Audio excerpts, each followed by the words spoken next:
42 floors up, a woman goes down behind a marble desk. Nobody hears it, but a man with a stapler in his hand and $30 in his wallet. He kneels. He reaches for his phone, and she catches his wrist. Her nails go into his skin. No color in her face, no air in her lungs, and still that grip like something that has been holding on for 20 years and does not know how to stop. No ambulance, she says. Not the stock. That's what he thinks. That's what everyone will think. I is wrong. The carpet under her is going dark in a slow ring. His car is 14 years old, and the brakes are bad. Somewhere below them, a phone rings 11 times in an empty office, and nobody picks it up because there is nobody left to pick it up. She says a name. It isn't his. Blood on a boardroom carpet is a very specific color. Not red, not the red you're thinking of. It's darker than that, and it goes brown at the edges where the wool drinks it. And if you ever see it, you will never once in your life forget the sound it makes when it soaks in. Everett Doyle would learn that at 11:40 on a Monday night. But we're not there yet. Let's go back 14 hours. Let's start where every hard night starts, which is somewhere completely ordinary, somewhere with cereal. The apartment was cold because the radiator on the north wall had opinions, and the opinions were mostly no. Everett was 34 years old, standing in a kitchen the size of a closet, wearing a shirt he'd ironed on a towel on the floor because the ironing board broke in April, and buying a new one had lost to buying groceries, twice. He poured cereal. He checked the clock. He checked it again, which did nothing, because clocks are not negotiable, and neither is the 8:15 bell at Fairhaven Elementary. Maisie, shoes. I'm eating. You're staring at a bowl. There's a difference. 7 years old, and already an expert at the long game.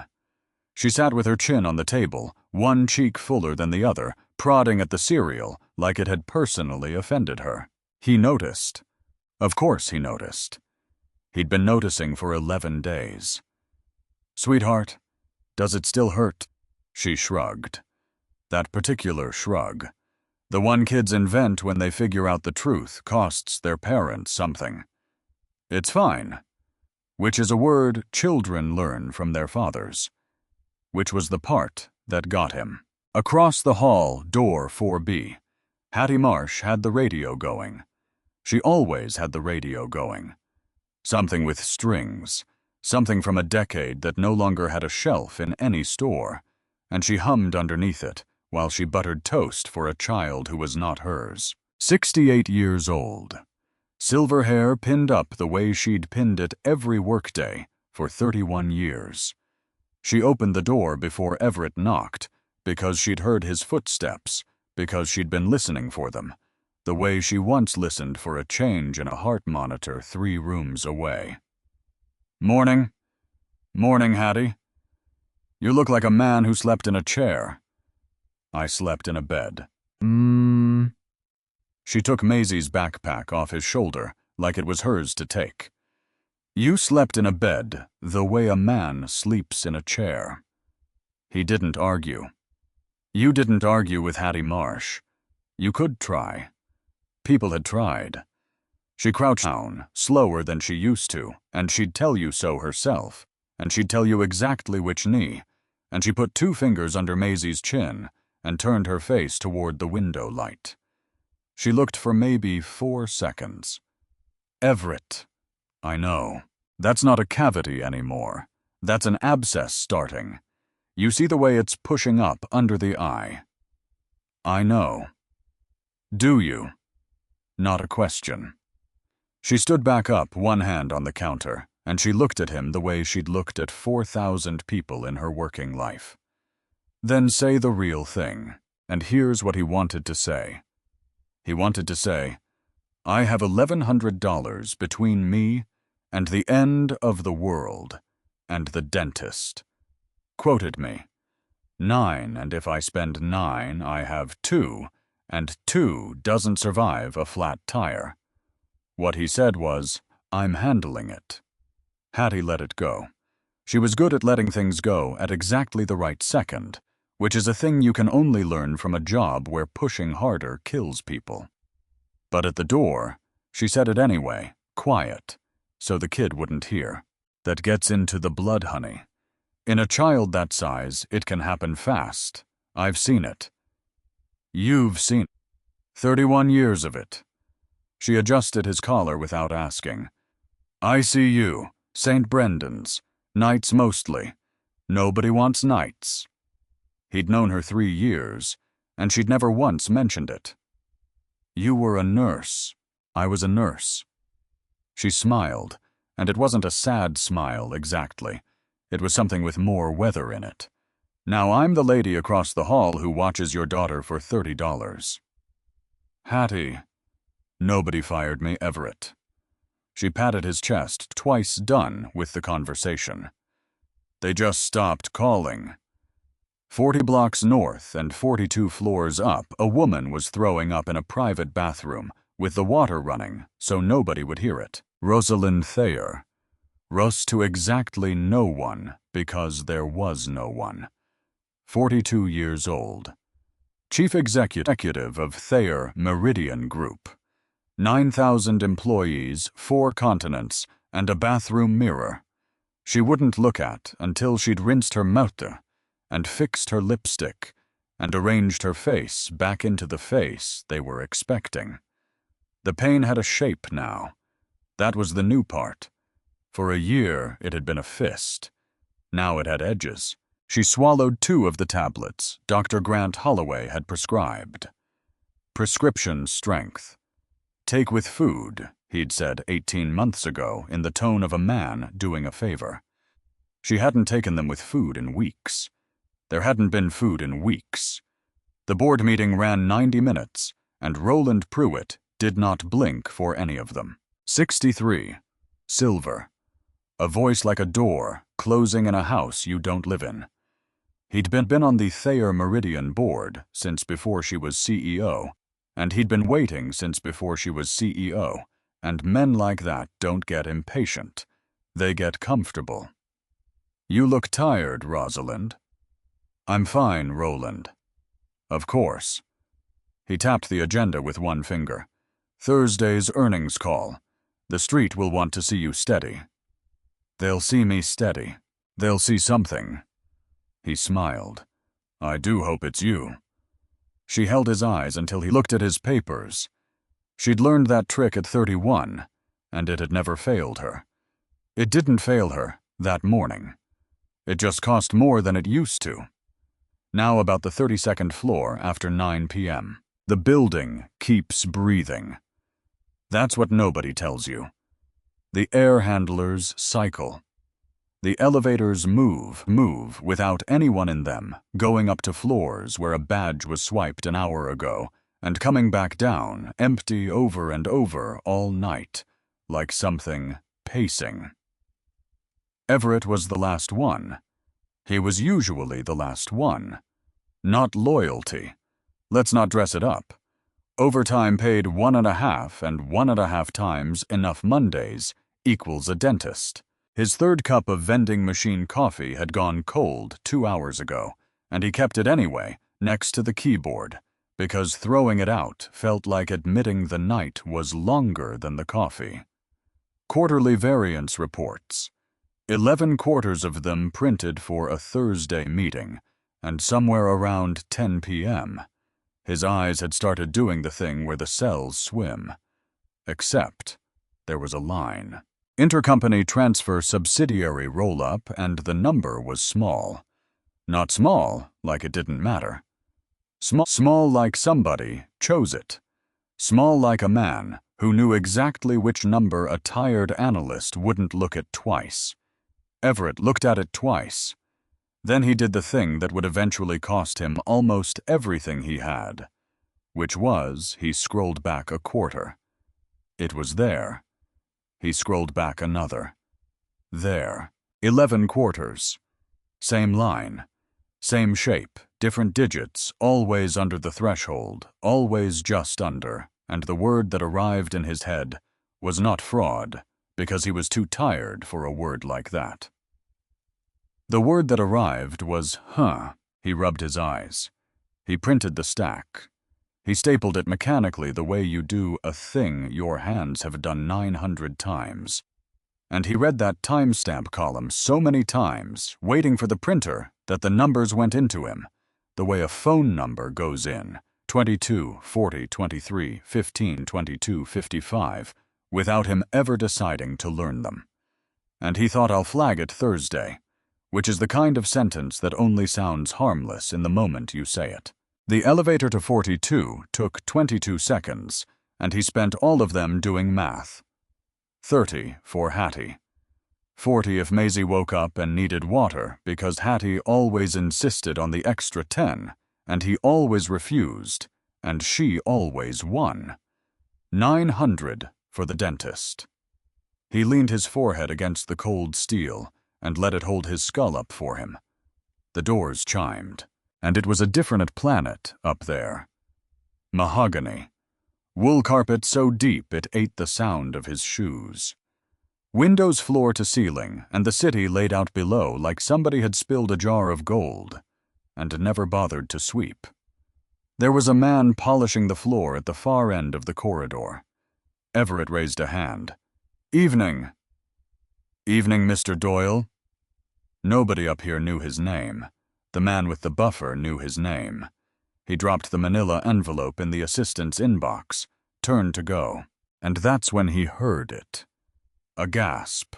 Short, wet, wrong. Then a sound he had no file for. A heavy, soft, final kind of thud. Everett stopped. Every instinct he had, and he had good ones, he'd survived 4 rounds of layoffs by having good ones. Every instinct said, walk to the elevator. You do not open a door on the 42nd floor. You do not insert yourself into the lives of people who can end yours with an initial in a margin. He stood there for 1 full second, and then another sound came through the frosted glass. A cough. But not a cough. Something tearing loose in a chest. His hand was on the door before his brain filed the paperwork. Hello. Rosalind Thayer was on the floor behind a desk that cost more than his car had cost new. Curled on her side, knees to her chest, charcoal blazer bunched up around her shoulders like something had grabbed her by the collar and dropped her. Both hands clamped over her stomach. Ms. Thayer. He got closer, and his heart went somewhere up behind his teeth. She didn't look like the woman whose name was on the building. That was the thing. That was the thing he would remember for the rest of his life, longer than the blood, longer than the sirens he never called. She looked small. Her face was the color of dishwater and shining with a sweat that had nothing to do with heat. And near her mouth, spreading into that beautiful imported wool, there was a stain going out in a slow ring. Dark red, brown at the edges. Everett dropped to his knees. Hey, can you hear me? I'm calling 911. A hand shot out and caught his wrist. Her nails went into his skin. She had no color in her face and no air in her lungs, and she still had a grip like a closing vice. And that told him something he wouldn't understand for another 3 weeks. No. Barely a voice. Wet gravel. Ma'am, you're bleeding. No ambulances. He tried to pull his arm free. She held on.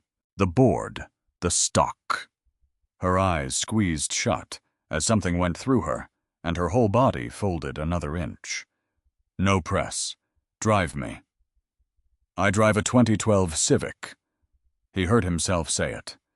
He would think about that sentence for years. A woman was dying on the floor, and his mouth had produced a model year. You need paramedics. You need drive me. Her eyes snapped open. Gray-blue. Cold as a lake in March.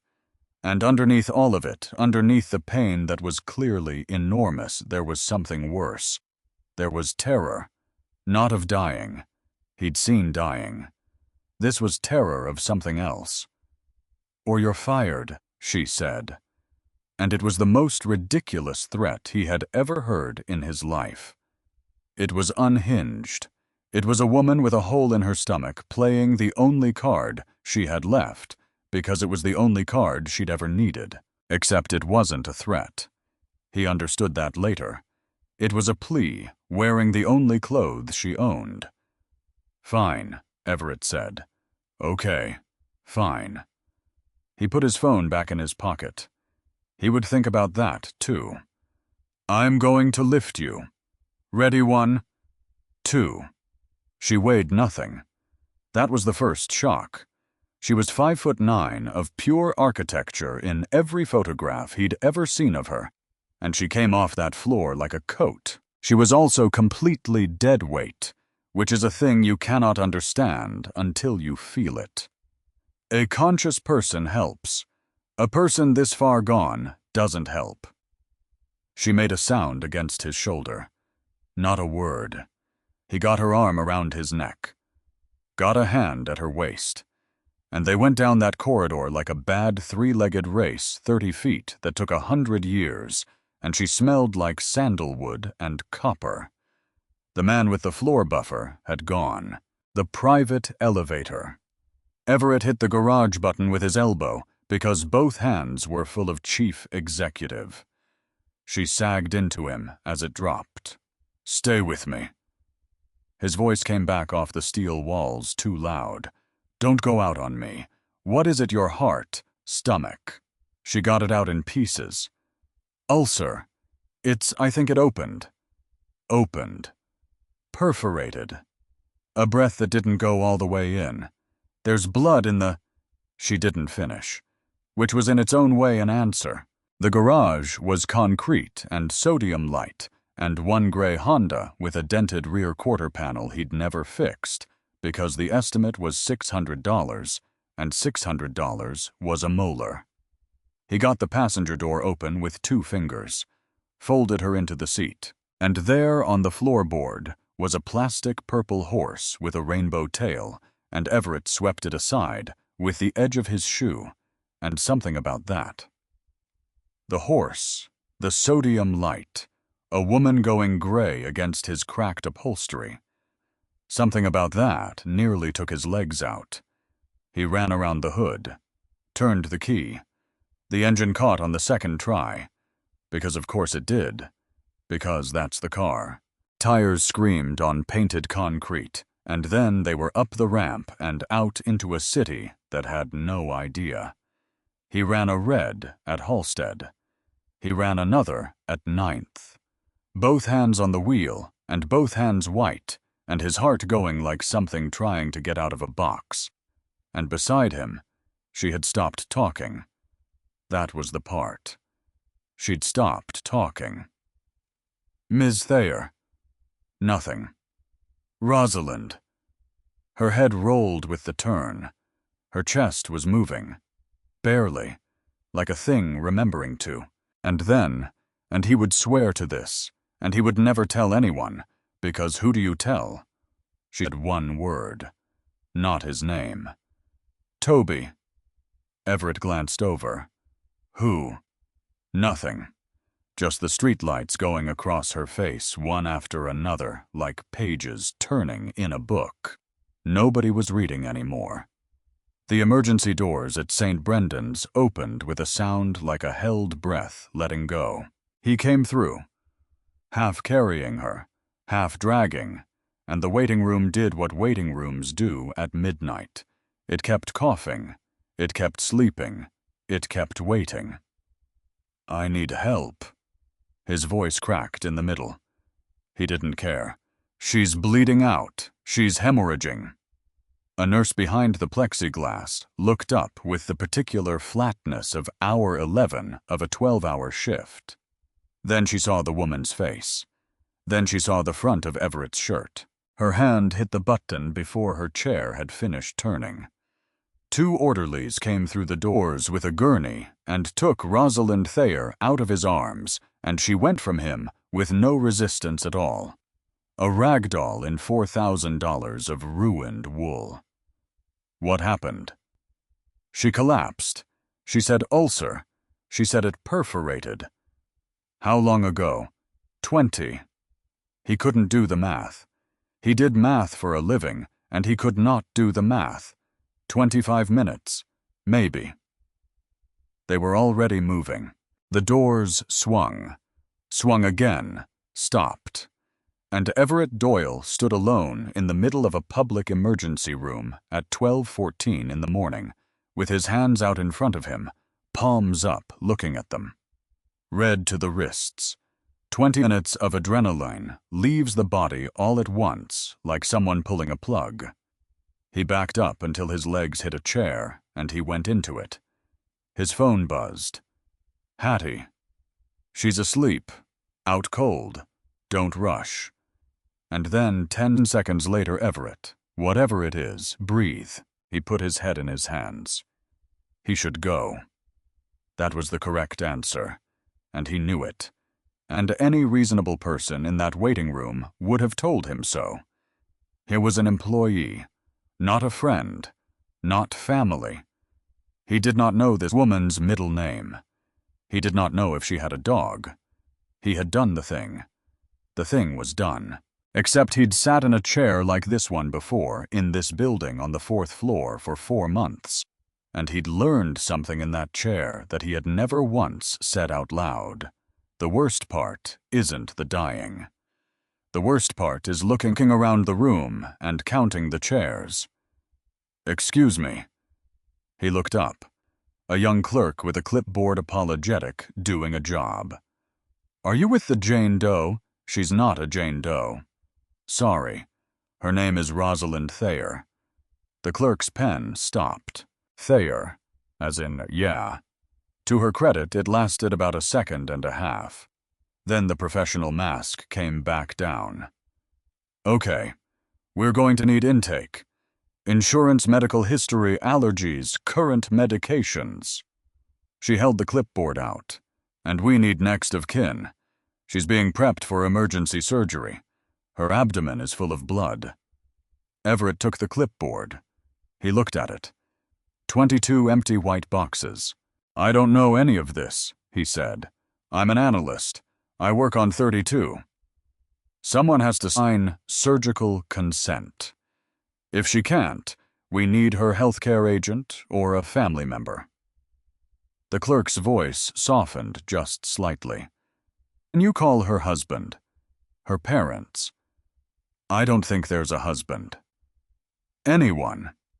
And Everett Doyle sat there with a pen in his hand, and no idea that the next 10 minutes were going to break something in his chest that would never quite set right. I'll find someone, he said. He didn't find anyone. He looked her up on his phone, which felt obscene, and her page listed no spouse.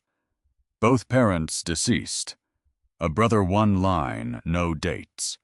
He called the after-hours line for Thayer Meridian HR. A recording thanked him for calling and invited him to leave a message during normal business hours.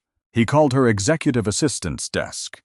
It rang 11 times, and then it just stopped the way phones do when there is nothing on the other end at all. He tried the main switchboard. A recording. He sat in a plastic chair at 12:41 on a Tuesday morning with a phone at 9% battery, and it landed on him all at once, the whole weight of it. 9,000 employees, 4 continents, half the skyline out that window with her name across the top of it. And there was not one single human being on this earth whose phone would ring for Rosalind Thayer tonight. He scrolled to the bottom of his contacts. He called the only person who always picks up. She answered on the second ring, and her voice had no sleep in it at all, because 31 years of night shift does something permanent to a person. Everett. Talk. Hattie. His voice came out wrong. I don't know what I need. Where are you? St. Brendan's. Emergency. A pause. Half a second. Then Hattie Marsh's voice changed into something he had never heard from her, something with the whole weight of a different life behind it. Steady low and absolutely without fear. "Okay, honey, listen to me. Is the patient breathing on their own?" And Everett sat up in that plastic chair because he had just realized he'd been living across the hall from the only person in this entire city who was going to know what to do. Yes, I think. She was, when they took her." "Don't think. Did you see her chest move?" "Yes." "That's good, honey. Now, who is she? Rosalind Thayer." A pause. Just long enough to hear a radio being turned off 40 blocks away. "The Rosalind Thayer. The one whose name is on the building." He heard a drawer open. He heard keys. And who's sitting with her? Nobody. Everett. "Hattie, there's nobody. I called HR. I called her assistance line. It rang 11 times, and it just quit ringing." His voice went somewhere he didn't authorize. "She's got 9,000 employees, and I'm standing here holding a clipboard with 22 blank boxes on it. And I don't know if she's allergic to penicillin." Silence. Then, "I'm sending Maisie to Dolores in 4C. She's up anyway, she watches those courtroom shows till 2. Zipper. Coat. The 19 runs every 40 minutes this time of night. 26 minutes once I'm on it." Hattie. "It's 1 in the morning. Morning, you don't have to. Everett Doyle." Very calm. Very final. "I spent 31 years walking into rooms where nobody wanted to be. I'm not going to start sitting them out at 68. Click. And he stood there in the middle of a public emergency room with a dead phone line against his ear, and for the first time in 3 hours, he felt the floor come back up under him. They came for him at 10 to 1. A doctor pushed through the double doors and scanned the room the way you scan for a face you've never seen. Which is to say, she was looking for whoever looked worst. She found him immediately. "You brought in Rosalind Thayer?" "Yes. Dr. Simone Baptiste surgery." No handshake. No time. "Can you reach her family?" "I've been trying for 20 minutes. There isn't any." "There's always somebody." "Not tonight, there isn't." Something passed across the doctor's face. Not surprise. Recognition. Like she'd had this exact conversation before, in this exact hallway, about people with much smaller buildings. "Then come with me. She's surfacing, and we're losing time. She won't consent to general anesthesia." "Why not?" "She's asking for you." Everett's feet did not move. "She doesn't know me." "She knows your name," Dr. Baptiste said. "Right now, that's more than she knows about the rest of us. Move." Trauma Bay 3 was too bright. That's the thing nobody puts in the movies. The light. It comes down from directly overhead, and it has no mercy in it at all. Her blazer was gone. Cut off her and lying on the floor in 2 pieces like something shed. The blouse, too. In its place, a paper-thin gown printed with little blue diamonds. The exact same gown as the man coughing in Bay 1, and the teenager crying in Bay 4. And there was something about that, the great flattening of it, that put a hand right around Everett's throat. Ivy lines in both arms. Her hair had come loose. There was blood dried at the corner of her mouth that nobody had gotten to, yet because they were busy keeping her alive.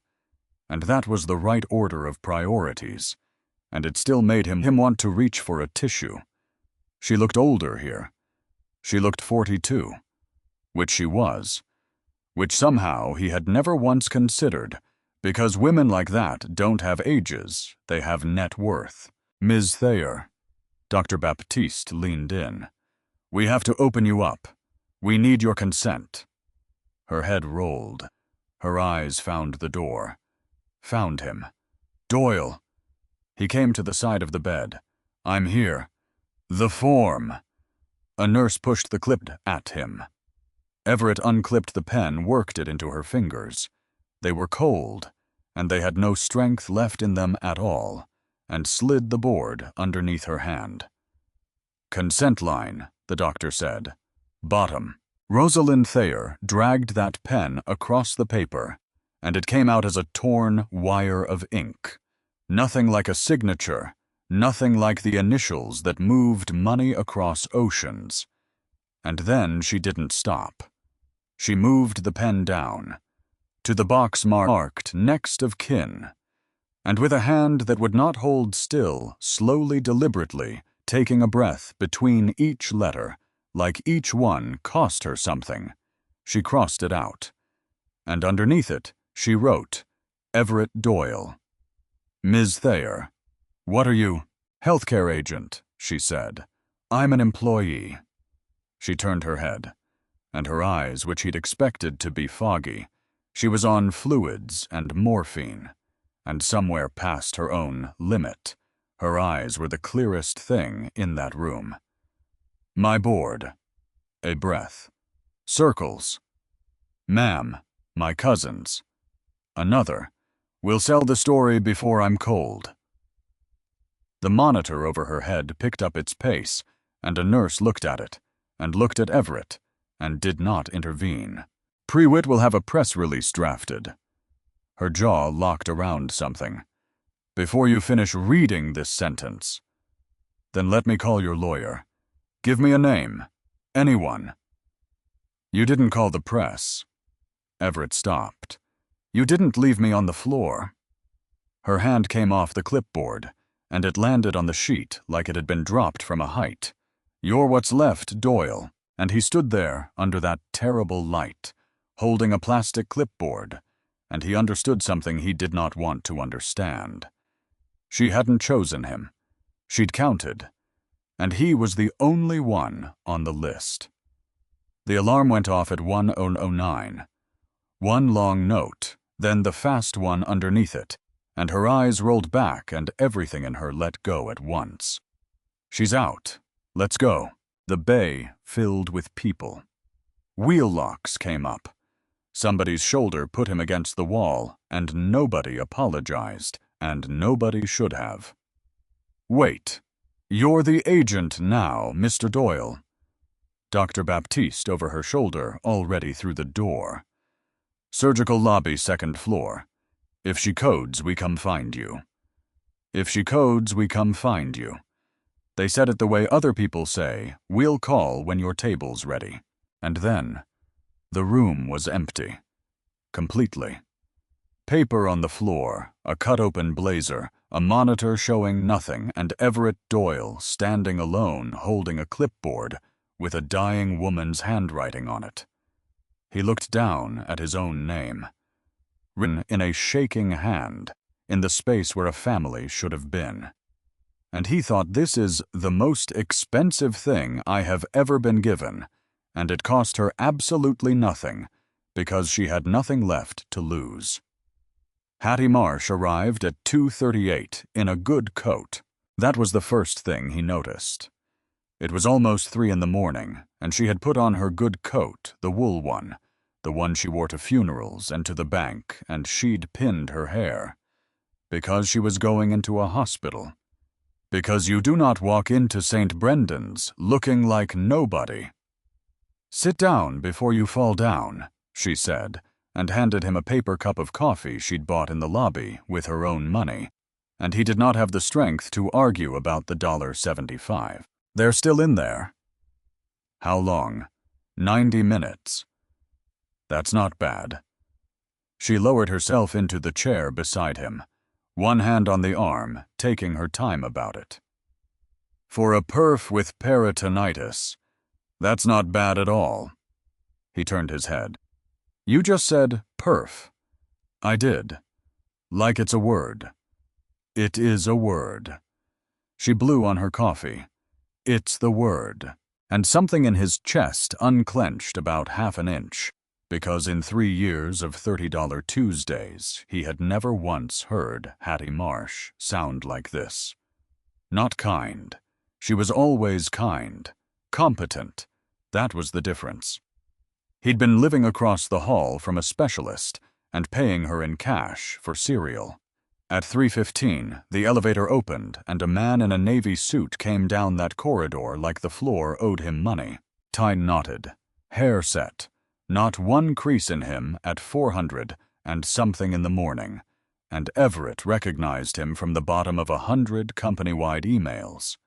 Miles Ashford, Chief of Staff, 41 years old, and the gate to the throne. His eyes went around the lobby. Landed. You're Doyle. Accounting. Yes. Where is she? In surgery. How bad? They took part of her stomach out. Ashford's hand went up to his own face. Held it there. And Everett watched him. Genuinely watched him, waiting for the human question. The one that comes next. The one anybody asks. Is she going to live? What came instead was the earnings call is Thursday. And Everett Doyle, who had been awake for 21 hours and had another person's blood dried on his cuffs, felt something in him go very quiet and very cold. She's on a table, he said. I understand that. Do you, Doyle? Ashford's voice frayed at the edge, and it was the first honest sound he'd made. If the market opens Thursday, and she's not on that call, the stock drops 10% before the bell. That's not a number. That's pensions. That's the warehouse in Millbrook. Then say that. What? Say the warehouse in Millbrook. Everett stood up. Don't lead with the call. Lead with the people. You had a choice about which sentence came out of your mouth first, and you chose the call. Ashford looked at him. And for 1/2 second, something moved behind that man's face, something tired and cornered and much older than 41, and then the shutter came down. I need her moved, he said. Private facility.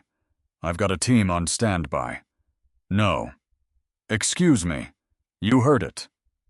The doors opened at 4:05, and Dr. Baptiste came through, pulling the cap off her head. Ashford was on her before she'd cleared the frame. Dr. Miles Ashford, Chief of Staff to Ms. Thayer. I need her stable for transfer. I have a... Who's Everett Doyle? Ashford stopped. That's me, Everett said. And Dr. Baptiste walked around Miles Ashford like he was a chair. The perforation was full thickness. Gastric contents had been leaking into the abdominal cavity for... She checked something on the tablet, then didn't bother. Longer than a few hours. Severe peritonitis. We did a partial gastrectomy. Took the damaged portion, washed out the cavity, left 2 drains in. Is she alive? She's alive. She's critical, but she's stable. The doctor's voice didn't soften, which was somehow the kindest thing about it. The next 24 hours decide it. We're watching for sepsis. She's intubated and sedated, and she will not wake up before morning. Doctor, Ashford again. As her corporate representative, I'm authorizing. She's not going anywhere. I have a medevac. Then you have an expensive helicopter. Dr. Baptiste finally turned to him. Moving that patient tonight would kill her. And your titles are not interesting to me. That woman wrote a name down before she went under, and it wasn't yours. Until a court tells me otherwise, Mr. Doyle is what this patient has. And I'm not waiting on a court.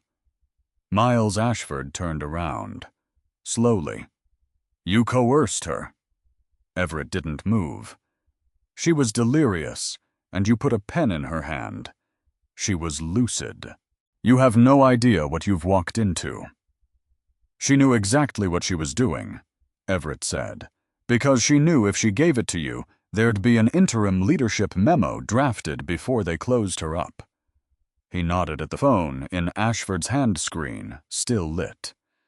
Which is what you were doing when the doctor came through that door. Ashford's jaw shut. The accusation landed. You could watch it land. But here's the part. Everett would think about later, at 3 in the morning, weeks from then Isles Ashford didn't deny it. He just looked for 1 second, like a man who had been drafting that memo with a gun, somewhere off camera. He left. The elevator took him. And Hattie Marsh, who had said nothing for 12 straight minutes, spoke up from her chair. That man's frightened. That man's a shark. She was watching the closed elevator doors the way she'd once watched a monitor. Sharks don't sweat through a good suit, honey. They let him into 412 at 7. He'd had 40 minutes of sleep with his neck at an angle that would bill him for it later, and Hattie had gone home at 5 to get Maisie to school, because somebody had to, and it was never going to be him that morning. The ICU at dawn is the quietest place in America. Ventilators sighing on their cycle. Monitors ticking. A nurse's shoes somewhere far off. And gray light coming up through the blinds, laying itself in stripes across a bed. The breathing tube had come out an hour before. Just a nasal cannula, now that thin little clear line which somehow looked worse because you could see her whole face, and her whole face had nothing left on it. No makeup. Bruising at both wrists where they'd worked. Dark hair tangled flat against a white pillow. Everett sat in the corner chair with a styrofoam cup he was holding for the heat, and not the coffee. And he watched a stranger breathe. It is a strange intimacy, guarding someone who doesn't know you're there. You don't get to put it down, just because it isn't yours. Just past 8, her brow moved. A dry sound came out of her. Everett set the cup down and got to the rail. Her eyelids came up in stages, fighting the sedation, losing, trying again. They opened. Gray-blue, unfocused, sliding across the ceiling tiles, 1, 2, 3. And then they found him, and stopped. She looked at him for a long moment. He watched confusion turn into memory, turn into a wince as she tried to shift her weight, and the drains reminded her not to. Don't move, he said. You had surgery. They took part of your stomach. You're in the ICU at St. Brendan's. She swallowed. Her throat clicked. Water. There was a cup of ice chips on the tray. He took the little plastic spoon, got 2, and brought them to her lips. She closed her eyes as they melted. The chief executive of Thayer Meridian Group being fed ice chips by a man from the 32nd floor. Thank you, she whispered. You're welcome. He set the cup down. You gave me a hell of a night, Ms. Thayer. Something happened at the corner of her mouth. It tried to be a laugh and turned into a cough that clearly hurt. Rosalind. A breath. You've seen my organs. Use the first name. Fair enough. Roz, she said, if you're feeling reckless. She got a little sharper by the minute. He watched it come back into her like a tide. The form. Did you? You signed it. I'm your healthcare agent. He leaned on the cold rail. Which turned out to be useful because your chief of staff showed up at 3 in the morning, trying to have you helicoptered to a private hospital so the board could sit on your condition until the earnings call. Her eyes closed. Not shock. Something much worse than shock. A tired, familiar, of course, kind of thing. Ashford. He said the word call before he said the word alive. Miles is Roland Pruitt's animal. Her voice was thin as tissue paper. Roland's been trying to force a no-confidence vote for 14 months. Well, he didn't get it. I blocked the transfer.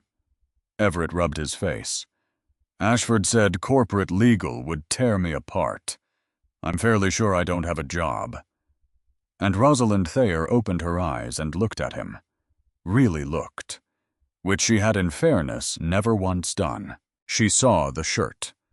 that rust-brown stain across the front gone stiff. She saw the bruise-colored skin under his eyes. She saw the way he was standing, which was the way people stand at hour 24. He hadn't dropped her at the door. He'd stayed and fought a war she slept through. "You're not fired," she said. "That's not really how it— Why did you stay?" Everett looked at his shoes. They were cheap, and they were ruined, and he'd been looking at them for 8 hours, because nobody else did. Silence. "Because when you went down on that carpet, there was no one to call. I know what that is." He said it to the floor, because he couldn't say it to her face. "I'm a widower. 3 years. If something happens to me, it's my daughter and a phone that doesn't ring. So." He shrugged. "So I couldn't leave you here alone." She didn't answer for a long moment, and when he finally looked up, Rosalind Thayer, who had no money on her, no leverage, no company, nothing at all in that bed to offer another human being, was crying without making any sound whatsoever. Which is the way people cry when they learned early that noise gets punished. "I owe you my life," she said. "You owe me a shirt." Everett straightened up. "And whatever it costs to get copper out of upholstery, which I'm told is not a thing that comes out." And she laughed. It hurt her. You could see it hurt her. She did it anyway, one hand flat on her abdomen, and it changed her whole face, took 10 years off. It took the boardroom out of it entirely. Deal. At 8:20, the door opened, and Hattie Marsh came in with 2 coffees and a chart she had absolutely not been given permission to look at. Everett watched it happen. He watched a 68-year-old woman in a good wool coat walk up to the foot of a critical care bed, put the coffees down, pick up the printout, hanging off the rail, and go still. "Hattie." She turned one page, turned it back. "Hattie." "Honey." She didn't look up. "Ask her what she's been taking." Rosalind's eyes moved. "I'm sorry, who?" "Hattie Marsh. 31 years in this unit. Right down that hall." She set the chart down, gently, the way you set down something that's evidence. "Ms. Thayer, how long have you had stomach pain? A beat. A while." How long is a while? Rosalind's jaw did something. The reflex. The one that got her through 14 months of Roland Pruitt. And then it just came apart. About 18 months. "And did you tell your doctor?" "Repeatedly."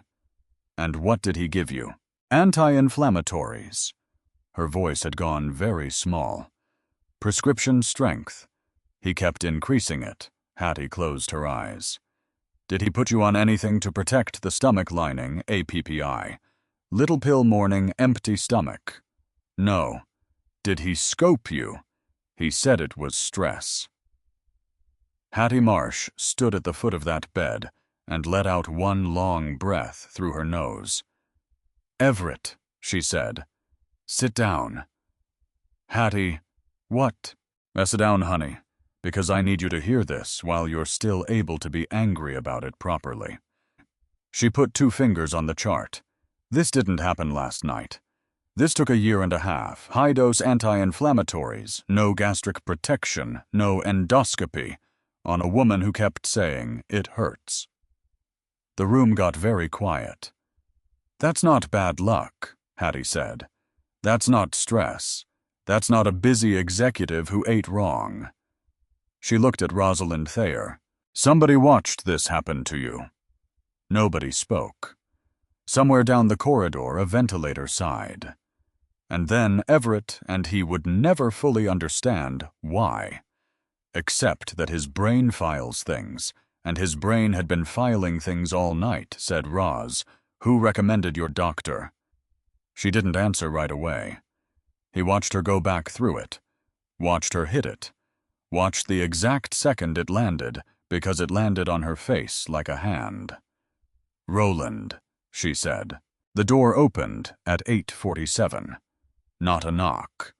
The door just came open the way doors come open for men who have never in their lives waited on the other side of one. Roland Pruitt filled the frame in charcoal gray, silver-headed, 63 years old, and entirely comfortable. Behind him, Miles Ashford, who would not look at anyone. Behind Ashford, a third man with a briefcase, and that briefcase told you everything you needed to know about the next 4 minutes. Rosalind. Pruitt's voice was made for rooms much larger than this one, and he used all of it. A tragedy. Truly. The monitor above the bed ticked up. 88.94. But the market opens in 43 minutes, and we have a company to protect. The lawyer set the briefcase on the rolling tray table and snapped it open, produced a stack of paper, produced a heavy gold pen, and laid it across the top like a garnish. Mr. Doyle. Not a question.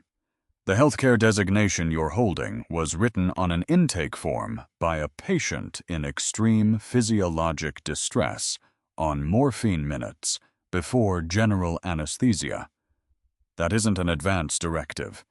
It's a scribble. It's signed. So are a lot of things.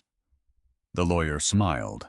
This is a declaration of incapacity. It's a continuity instrument. It moves the chief executive's voting authority to the board on a temporary basis until Ms. Thayer recovers. Entirely standard. 108. Everett looked back at the bed. Rosalind Thayer had the sheet in both fists, knuckles white through the skin, and her eyes were on the ceiling, fixed there, because she could not look at the men who had come to take her life's work off her while she still had drains in her body. She'd built this thing from nothing. She'd given it everything else she had, and they were here before 9 a.m. Standard, Everett said. Standard. Then why not Friday? Why not last month? Why not any of the 400 board meetings where she was awake? Miles Ashford spoke to the wall. We have a fiduciary duty. You have a patient with a heart rate of 110. Doyle, my duty is to her. Everett set his feet. And until a judge says different, I decide who's in this room. You 3 are a medical risk. You're leaving. Roland Pruitt's eyes narrowed down to something with nothing behind it, and then the civility came off all at once, like a coat. Listen to me very carefully, Mr. Doyle. He didn't raise his voice. That was the horror of it. Everett Doyle, senior analyst, $85,000 a year, which after taxes and a 2-bedroom rental at $1,900 a month makes you a very interesting credit risk. He tilted his head. Widower, 1 daughter age 7, Fairhaven Elementary, I believe, on Delacourt. And every single thing inside Everett Doyle turned to ice water. Pruitt saw it. Of course he saw it. That's what men like that are for. Walk out of this room, he said pleasantly. Go be with your little girl. And there will be $100,000 in your account by noon. A bonus for heroism. The number sat in the middle of the room, and God help him, God help him. Everett did the math, because that's what he was, that's what he did. 900 for the tooth, 6 for the fender, 18 months of rent, a used car with airbags newer than his daughter, college, a savings account with an actual number in it instead of a decimal. Every night for 3 years, he had lain awake doing this exact arithmetic in the dark. And here it was. Solved. In 1 sentence. From a man in a gray suit, all he had to do was step aside. All he had to do was leave a woman who had crossed out the words next of kin because she didn't have any. Everett looked at the lawyer. He looked at Miles Ashford, who was looking at the floor. He looked at Roland Pruitt's face, which was already wearing the win. And then he reached over and pressed the red call button on the wall. "What are you doing?" Ashford hissed. "There's security at the end of the hall." Everett's voice came out flat and strange and calm, and he didn't recognize it. "2 of them. I clocked them coming in." Pruitt's color changed. "You are throwing away your entire life." "I'm keeping the part of it I like." The door swung. A nurse came in, big woman ID badge, the immediate radar of somebody who has broken up worse. "Problem, Mr. Doyle." "Yes." He didn't take his eyes off Pruitt. "These men are trespassing. They're upsetting my patient. Please have security walk them out of the building." Pruitt's hand came down flat on the metal tray table, and the gold pen jumped. "This isn't finished." "Rosalind," shouted past Everett at the bed. "You cannot hide behind a clerk forever." And Everett Doyle took 1 step forward. I didn't shout. He didn't raise a hand. He just looked a man with $400 million directly in the eye, with the flat, bottomless, unbreakable exhaustion of a man who had already survived the worst thing that will ever happen to him. "Get out," he said.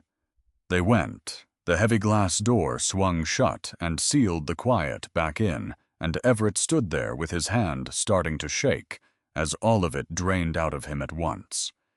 He had just detonated everything. No job, no reference, no net, a $900 tooth in his daughter's face, and a man with unlimited money, now personally invested in his ruin.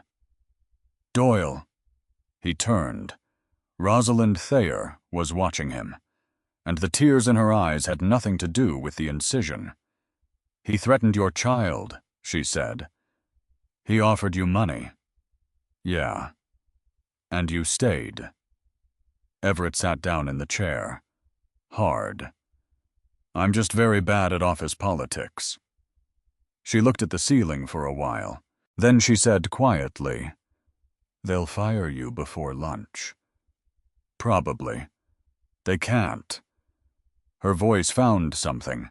It was thin, and it was scraped raw, and it was unmistakably the voice that ran 9,000 people. "Because I'm moving you under me directly. Director of Operations. 7 figures. Everett stared at her. "Roz, you're on morphine. I'm on a lot of things. You can't make HR decisions from an ICU bed." "I can do whatever I want," she said.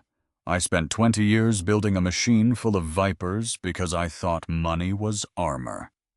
And when I was on that floor with a hole in my stomach, the only thing between me and the dark was a man from the 32nd floor, whose name I had to guess." She put her hand out across the rail. It shook. "You don't buy that," she said. "You protect it." Everett looked at the hand. He didn't shake it like a deal. He just took her fingers and held them the plain human warmth of it, which she had gone about 20 years without. "Go home to your daughter," Rosalind whispered. Her eyes were already closing. "I'll be here." He pulled the blanket up to her shoulders and slipped out. He drove home in silence, with both hands on the wheel of a car that smelled like copper and sandalwood now, and would for a long time. Unlocked the door, crept down the hall, pushed open the door to a small room with a paper moon taped over the light. Maisie was sideways across the mattress, completely strangled in her mermaid sheets, one arm around a rabbit that had lost an eye in 2023. Breathing the deep, stupid, absolute breaths of a child who has never once wondered if she is safe. Everett leaned on the door frame and let it come. He had saved an empire that night, and standing in that doorway, he understood that he had already been holding the only thing he actually owned. He slept 4 hours. At 1:40 in the afternoon, his phone woke him, buzzing itself off the nightstand. An automated message from Thayer Meridian Group. "Your building access credential has been deactivated, pending administrative review. Please do not report to work." Timestamp 9:20 a.m., 9:20, which was 33 minutes after he told Roland Pruitt to get out. And below it, one more notification. An email. Subject line 3 words, notice of petition. Everett sat up in the dark of a Tuesday afternoon and opened it and read a sentence written by somebody who had gone to school for 11 years to learn how to write it. In the matter of the healthcare designation of Rosalind A. Thayer, the petitioner asserts undue influence by an unrelated party. That was him. That was what he was now. A party unrelated. He read the whole thing twice. Then a third time, slower, the way you read a thing, hoping the words will get tired and change. They didn't. The petition asked the court to void the designation on the grounds that it had been obtained from a woman under extreme physiologic distress on opioid analgesia by a subordinate employee with a documented financial hardship. Documented, which meant they'd pulled his file. Which meant somebody had sat at a desk and printed out his life, the 2-bedroom on Delacourt, the $1,900 a month, the 4-month hospital debt from 3 years ago that he was still paying at $80 a pop, and stapled it to an exhibit. They'd taken the worst year of his life and made it evidence against him. Except here's the part that got him. And it got him at 3 a.m. for weeks afterward. Roland Pruitt wasn't lying. That was the whole horror of it. Everett was a subordinate employee. He was in financial hardship. She was on morphine, and her hand had been shaking so badly he'd had to slide the clipboard underneath it. Every single fact in that petition was true. They'd just arranged them in an order that turned a man who ran 2 red lights into a man who saw an opportunity. And you cannot fight arrangement. You can fight a lie. Arrangement just sits there, being technically correct, while it eats your name. At 2:15, Hattie Marsh knocked twice and let herself in, because she'd had a key since the winter Maisie had croup. She took one look at his face and put the kettle on. Didn't ask. "They filed on me," Everett said. They can do that. A man can just file a piece of paper that says I manipulated a dying woman, and then it's out there. Yes. Yes, honey. She got 2 mugs down from a cupboard that wasn't hers.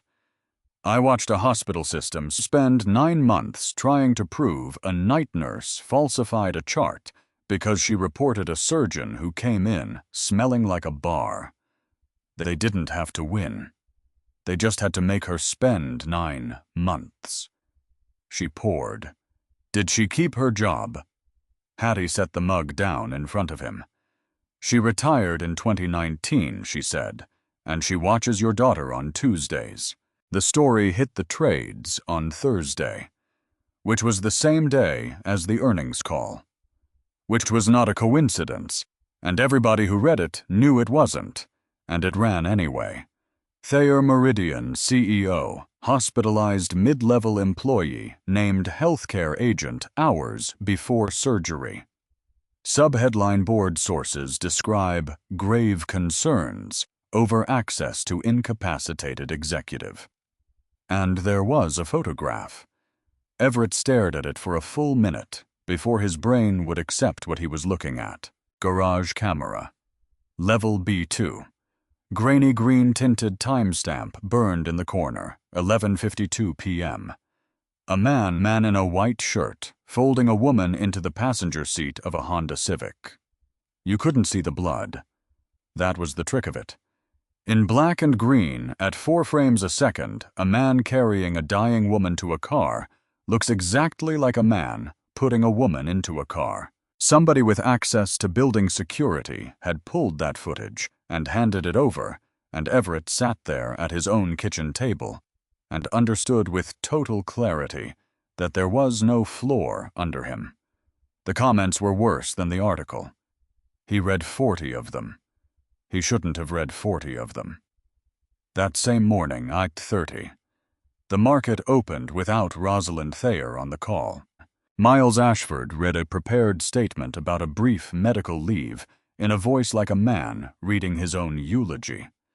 Thayer Meridian dropped 9.2% before 11.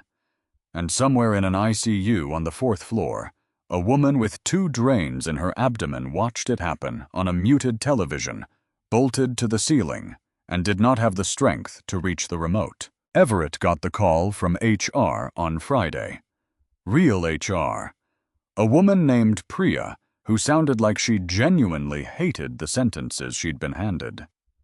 Mr. Doyle, this is a suspension pending review. It's unpaid. How long is the review? Paper shuffling. It doesn't say. Priya. Does it usually say? A pause you could park a truck in. It usually says, she said. So, here is what unpaid means when you are 34 years old and there is nothing behind you. It means you sit down on a Saturday morning with a legal pad and you write the actual numbers, not the ones you've been telling yourself, and you look at them. Rent $1,900, due the 1st. Hattie $30 a night, which he had already been underpaying and would not stop paying. Groceries, gas, the $80 to St. Brendan's that he had never once missed in 3 years because Marisol's bill was the last thing in the world with her name on it, and he was not going to be late on it. $1,140 in checking, and a $900 molar in his daughter's face that had gone from soon to now, while he was busy running a red light for a stranger. He sat with that pad for a long time. Then he crossed out one line and wrote a different number next to it, and the number was 0, and the line was retainer for attorney. Because there wasn't going to be an attorney. Because you cannot fight a man with $400 million on $1,140. Saturday afternoon, Maisie found him at the table with the pad. She climbed into the chair across from him the way she did one knee, then the whole operation, and put her chin on her hands. Are you fired? Everett set the pen down. Because here's the thing about not have the vocabulary to ask a good question, but it absolutely has the radar. I'm not working right now, he said. That's true. Because of the lady. Because of some men who are angry at me about the lady. Maisie considered this. She pressed her tongue against the inside of her cheek, the bad one, and winced and didn't mention it, which was somehow the worst part of the whole week. Is she nice? And Everett Doyle opened his mouth and found he had absolutely no idea. I don't know, he said. She was scared. That's the only part I know for sure. Scared of what? Of being by herself. Maisie nodded, like this was reasonable. Like this was, in fact, the most reasonable thing she'd heard all week. That's a bad one, she said. And here's the thing he'd never told anybody. Not Hattie. Not the grief group he went to twice and never again. Not his mother-in-law who called on the 1st of every month like an alarm. Marisol was in this building for 4 months. 4th floor oncology room, 4 Winetine, and he'd been there every single night. He'd learned the vending machine. He'd learned which chair reclined and which one lied about reclining. He'd learned the name of every night nurse and the way the light came up gray through those blinds at 6:10. 4 months.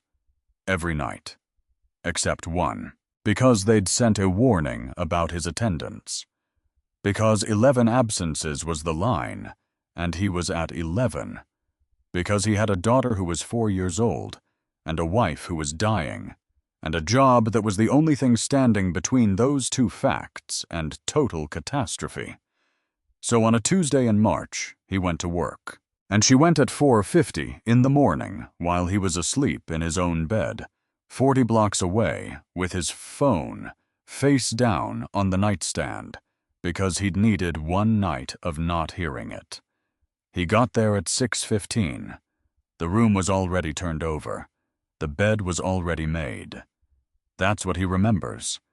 Not her face. The made bed.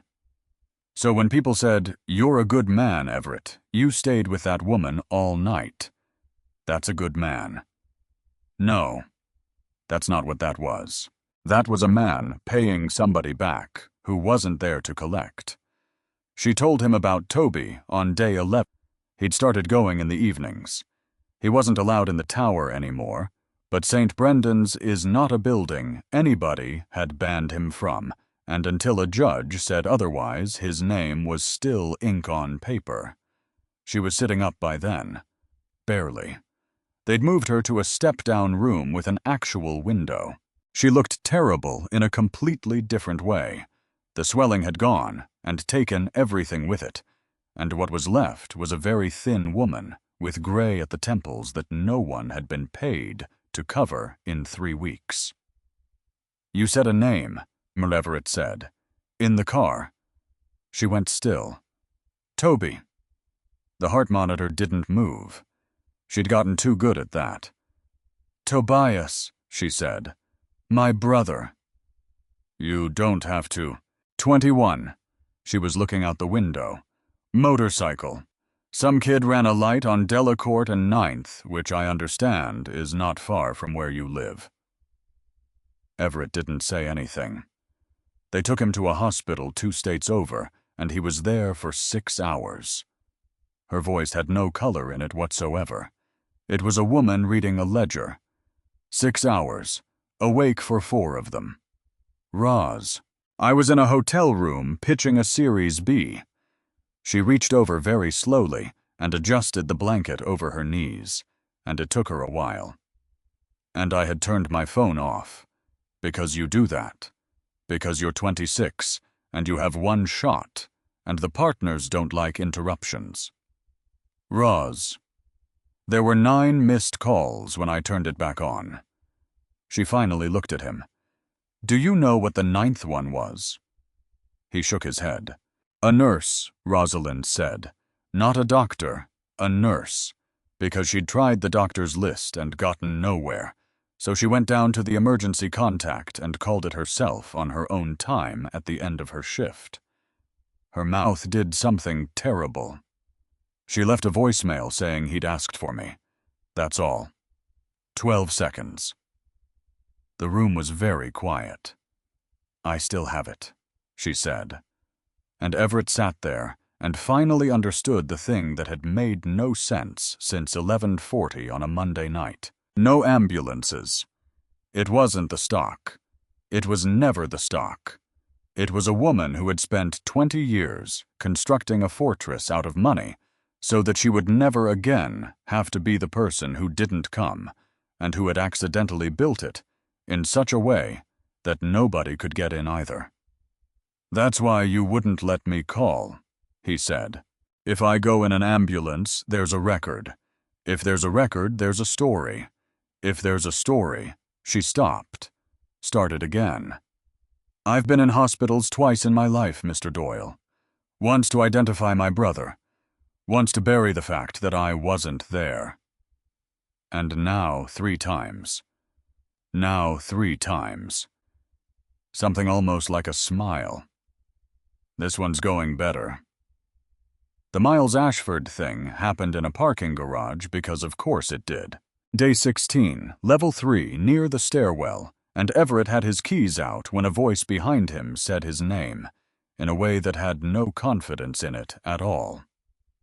"Doyle." He turned around. Miles Ashford, 41 years old, no jacket tie gone, and he looked like a man who hadn't slept since Monday of a week that had ended some time ago. "Whatever it is, they're not going to stop," Ashford said. "I need you to understand that. Prewitt doesn't file a petition to win a petition. He files it so you spend 4 weeks and $1,100 finding out you can't afford to answer it." "How do you know what I have in checking?" "Because he told me." Ashford's jaw worked. "In the car. On Tuesday. Like it was a joke." Everett set the keys down on the hood. "So why are you here? And Miles Ashford, who had led with the earnings call, who had said call before alive, who Everett had spent 16 days hating with a purity that was honestly a little refreshing, took out his phone and turned it around. It was a photograph of a boy, maybe 11, bald, sitting up in a bed with a controller in his hands and a grin that was missing more teeth than 11 usually accounts for. "Dominic," Ashford said. "That's month 9. Everett didn't say anything. He's on a therapy that isn't approved for his indication, which means it isn't covered, which means it goes through a supplemental executive medical plan that sits inside Thayer Meridian's benefit trust. He put the phone away. "And do you want to know who chairs the Compensation and Benefits Committee?" Everett closed his eyes. "Roland Pruitt," Ashford said. "He's never said it out loud. Not once. He's too good for that." Ashford leaned against a concrete pillar like it was the only thing holding him at an angle. "He just mentions Dominic. Casually, in meetings. How's the boy Miles? Every single time before a vote." Jesus. So when you asked me why I said call before I said alive, his voice cracked straight down the middle. It's because if I said the wrong sentence in front of that man in that hallway at 3 in the morning, I might lose the thing that's keeping my son upright. So I said the safe sentence. He wiped his face with the back of his wrist. Fast. Embarrassed. "You were right about me," he said. "I just want you to know I wasn't always this." Everett stood in a parking garage on level 3 and felt the entire architecture of his own anger rearrange itself. Because he'd built a very clean story over 16 days. Good guys, bad guys, a shark in a Navy suit. And it turned out the shark was a father doing exactly what Everett would have done. Exactly. Down to the syllable. "How long have you had the emails?" Everett said. Ashford looked up sharply. "What emails?" "Miles." Everett picked his keys back up. "You didn't come down here to apologize. Nobody comes to a parking garage to apologize. You came because you've got something, and you're trying to work out whether handing it to me kills your kid." The silence went on for a long time. "I'm not there yet," Ashford said finally. "Okay. I might not get there." "Okay." Everett opened the car door. "When you do," he said, "you know where I live. It's on the exhibit." Day 17 was the rain. It had been coming down since noon, the flat gray, endless kind that turns a Thursday into a hallway, and Everett was standing outside the main entrance of St. Brendan's at 2:40 in the afternoon, arguing with a woman at a desk who had a printout and a job and absolutely no interest in his opinion. "Sir, I can't let you up. I'm the healthcare agent. There's a legal hold on the designation. Until it's adjudicated, the hospital's counsel has advised. She had a fever this morning. I was on the phone with her at 9 and she couldn't finish a sentence. Sir, her white count is up. I'm not guessing they told me. Sir." And behind that desk on a screen, he could not see a line went from Thayer R, room 428, to Thayer R, OR2, and a code went out on somebody else's pager, and a woman he'd carried down a hallway in his arms went back under a knife for the second time in 17 days. Sepsis, post-op abscess. And Everett Doyle stood in the rain on the wrong side of a sliding glass door. He was still standing there at 3:04 when his phone rang. Fairhaven Elementary. He almost didn't answer. That's the part that wakes him up at night, still now. He almost didn't answer because his hands were shaking and his brain was full of the word sepsis, and he had exactly enough of himself left to hold one emergency. He answered. "Mr. Doyle, it's Angela in the front office. I just wanted to confirm the pickup change for Maisie." Everything in his body stopped. What pickup change? The papers. We have an authorization on file. Faxed this morning. There's a gentleman here now. He's got photo ID, it's all. Do not release my daughter. Sir. Angela, listen to me. His voice came out somewhere down around the bottom of the world. I did not authorize anything. Do not let her out of that office. The paperwork is a rustle. Fear entering a voice in real time. Sir, it's on letterhead. It's got your signature. Read me the name. I'm sorry. The name on the authorization. Read it to me. A pause. Grant Holloway, Angela said. It says he's a family physician. And Everett Doyle stood in the rain outside a hospital where a woman was being cut open on the 4th floor, and heard the name of the doctor who had spent 18 months handing Rosalind Thayer high-dose anti-inflammatories with one hand. Grant Holloway. They hadn't sent a stranger. They'd sent someone with credentials. Someone whose ID would scan. Someone a school secretary would look at and think, well, he's a doctor. They'd sent someone plausible, because that's how these men work. They don't kick the door. They walk in the front with a laminate. Angela, Everett said, and he was already running. Take Maisie into the nurse's office and lock the door and call the police. Not the resource officer. Call 911. Sir, I really don't think I need you to say this exact sentence to him.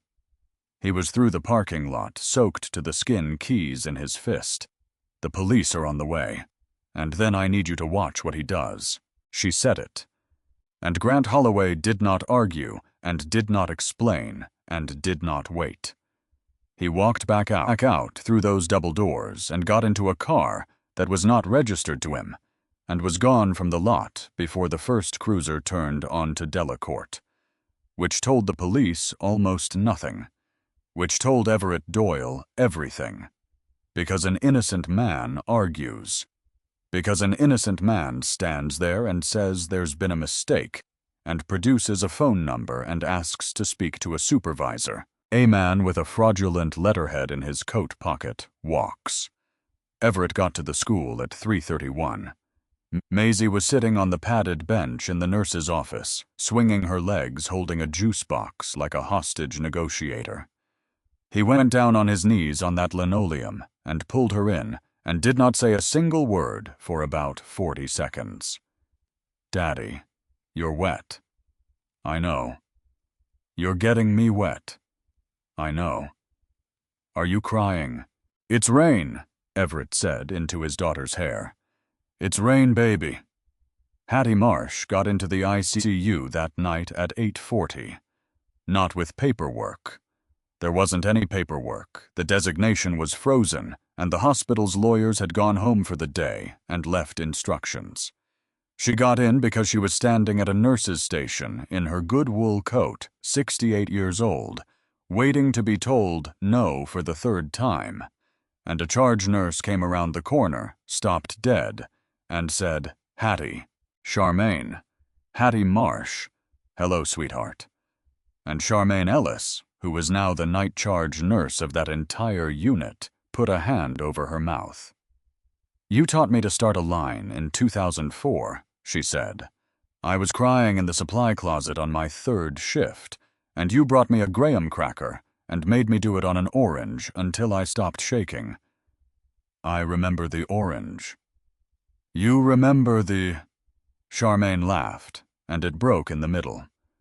Hattie Marsh looked down the hall toward room 428. Charmaine, there's a woman in 428 with no family, and her agent's locked out on a legal hold. She's going to wake up from a second surgery in the dark, and there is not going to be one human being in that room. Charmaine Ellis was quiet for exactly 2 seconds.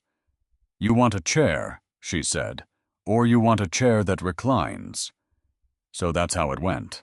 At 2 in the morning, Rosalind Thayer surfaced out of anesthesia for the 2nd time, in 3 weeks, into a dark room with a tube in her nose and no idea what day it was. And there was a hand on hers. An older hand, dry and warm, and steady thumb moving slow across her knuckles, the way you do for a frightened animal. "There you are," said a voice she didn't know. "Easy, honey.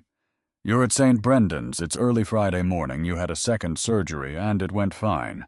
My name's Hattie." Rosalind couldn't speak. Her throat was raw from the tube. "You don't have to talk. I'm going to sit right here." She managed one word. It came out as almost nothing.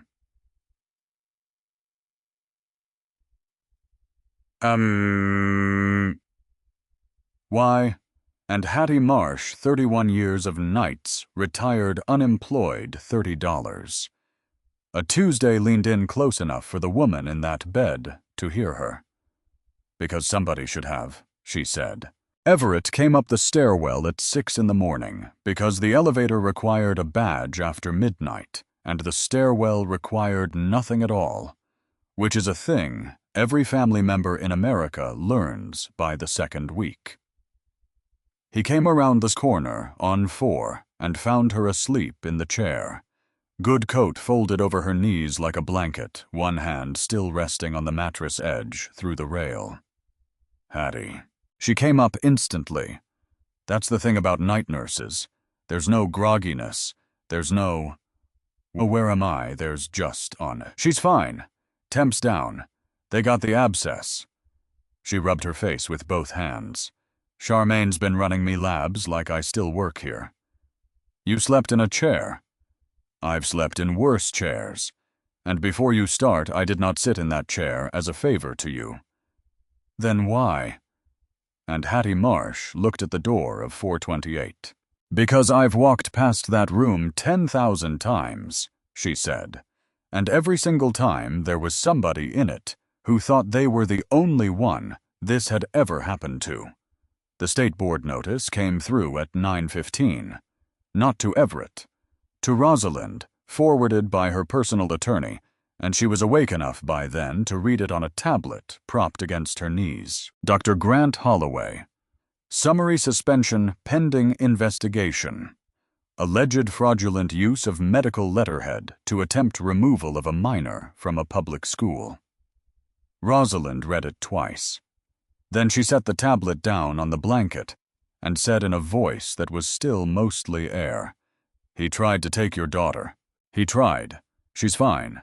She's at school. Charmin's cousin drives a patrol route past Fairhaven twice a shift now, which is not a thing I asked for, and is not a thing anybody's writing down. He tried to take your daughter, Roz." He pulled the chair over. "Grant Holloway wrote your prescriptions. You could watch it go through her.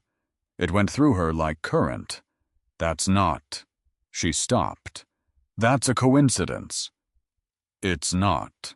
Everett, he's a physician. He's not. He has a practice. He has Roz. He came recommended. I didn't just find him in a directory." And then she heard herself. "He came recommended." And she went absolutely silent, and Everett watched the color leave a woman who did not have much color to spare, and he did not say the name because she was going to have to be the one to say it. It took her 9 seconds. "Roland gave me his number," Rosalind said, "at a dinner, in front of 11 people. He made a whole thing of it. You look exhausted. Rosalind, let me give you my man." She looked at her own hands. "He said it like a kindness. And that should have been the end of it. Because that's a motive and a means and a man, and any reasonable person would take that to a lawyer. Except a motive isn't evidence, and a suspicion isn't a filing. And Roland Pruitt had $400 million and a petition already in front of a judge saying Everett Doyle was a manipulator who preyed on a sedated woman.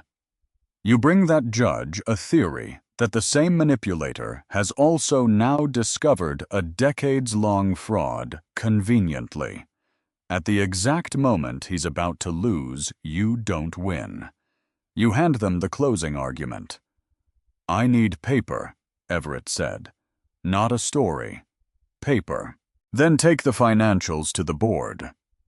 I don't have the financials. He rubbed his eyes. My badge died on day 1. Every system, every share drive, every archived file.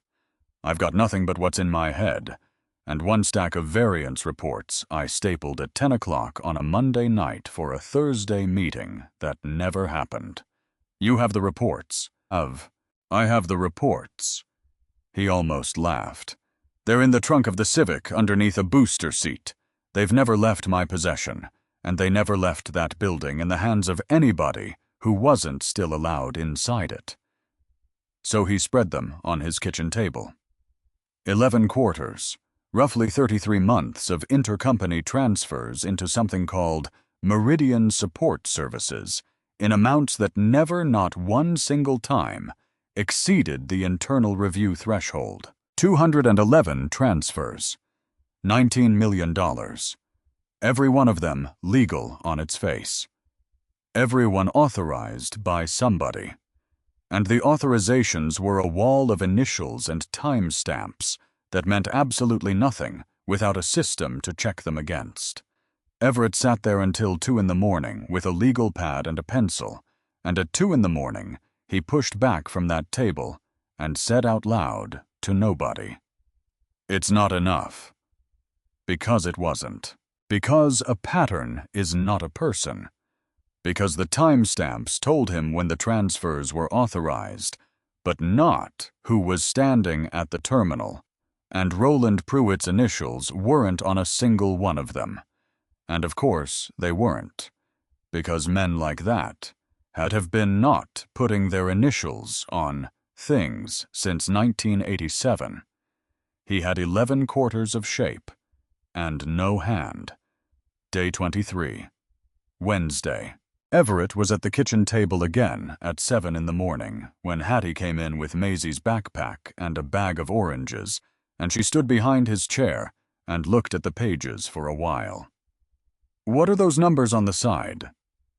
"Timestamps. When each transfer got authorized in the system." "Those are nighttime." Everett looked up. "What? Those?" She put a finger on the column, careful not to touch the paper with the whole hand, the way a nurse handles somebody else's chart. 2240, 2315. That's a night. That's not an office. Yeah, they're all after hours, which is exactly the problem, because after hours means nobody's on the floor, which means there's no... And Everett Doyle stopped mid-sentence. Mid-word, actually, because his brain had just handed him a picture from 3 weeks ago that he had not thought about once since. A man with a floor buffer at the end of a corridor. Evening Mr. Doyle. Nobody up there knew his name. The man with the buffer knew his name. Hattie. If you worked nights in a building for 31 years, I did work nights in a building for 31 years. Would you know who came in? She set the oranges down. Honey, Hattie Marsh said, I could tell you the name of every attending who came onto that unit after midnight for 3 decades, what they smelled like, and which ones bothered to say good evening. Everett was already standing up. Did anybody ever ask you? And Hattie looked at him. Not once, she said, in 31 years. His name was Desmond Achebe, and he had worked the overnight custodial shift on floors 38 through 42 of the Thayer Meridian Tower for 26 years. Everett found him the way you find anybody. He stood outside the service entrance on Corliss Street at 5:40 in the morning, in the cold, holding 2 coffees for 3 consecutive days. On the 3rd day, a man came out in a jacket zipped to the chin and squinted at him. You're the one from 32. Everett Doyle. I know your name. Desmond looked at the coffee. Been reading about you. Then you know what they say. I did. I know what the paper says. He took the coffee. He did not drink it. Paper's been wrong about this building before. They sat on a loading dock in the dark, with their breath going up in clouds. I'm going to ask you something, Everett said, and I want to say up front that I already know I have no right to it. Ask. Do you keep a record of who comes in after hours? And Desmond Achebe went very still. Then he laughed. Once. It had no joy in it at all. 26 years, he said. You're the second person who's ever asked me a question about that floor. Who was the first? Fire Marshal. 2011. He kept a notebook. Not one. 14. Black composition books, the kind that cost $2, one every 18 months or so, going back to 2003, and every one of them written in a small, careful, absolutely consistent hand. He'd started it because in his 4th year, a vice president accused him of stealing a watch off a desk on 41. He hadn't been on 41 that night. He couldn't prove he hadn't been on 41 that night. He'd spent 11 days waiting to be fired for a thing he did not do. They found the watch in his gym bag, Desmond said. Nobody apologized. So the next Monday he bought a composition book. Date. Floor. Time in, time out. Who else was in the building? What they said, if they said anything. 23 years of a man documenting his own innocence because nobody would take his word for it. Everett sat on that loading dock and turned pages with hands that had gone numb from something that wasn't the cold. And there it was. March 14, 40 to 41, 42. In 22, 40 out, 0310. Mr. Pruitt on 42 arrived, 23:15 left, 0140. Used Ms. Thayer's office. Lights off in there when I passed at 0030, but screens on, June 2, 42. Mr. Pruitt, again, 23:50.